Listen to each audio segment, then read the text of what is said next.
যে ফজর পড়ে না সে মুনাফিক।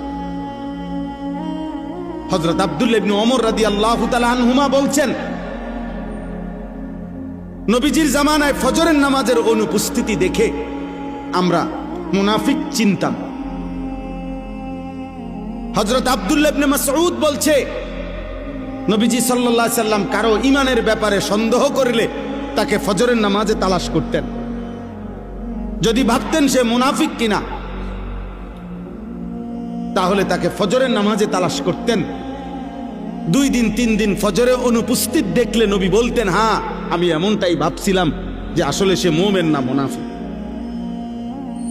এই জন্য দোস্ত, সব ছেলেরে বলি, প্রিয় ভাই আমার এই কথা মনে রাখো, জুমার নামাজ দিয়া, জুমার নামাজের অনেক ফজিলত, কিন্তু জুমার নামাজের মাধ্যমে মুমিন এবং মুনাফিক চিহ্নিত হয় না ফজরের নামাজ দিয়া। ফজরের নামাজ, ফজরের নামাজ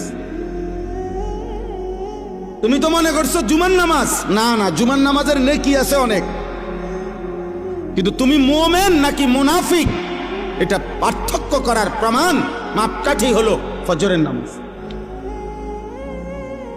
ফজরের নামাজ।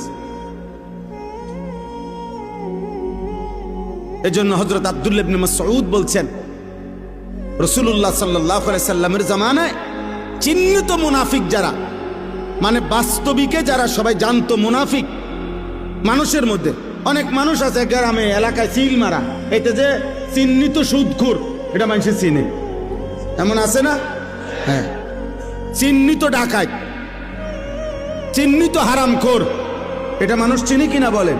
এরকম 2-4 জনের নামে সিল লেগে যায় মানুষের, মানুষ চিনে যে এতে একবার চিহ্নিত জুয়ারি, নেশাখোর, এতে গাঁজাখোর, সবাই জানে।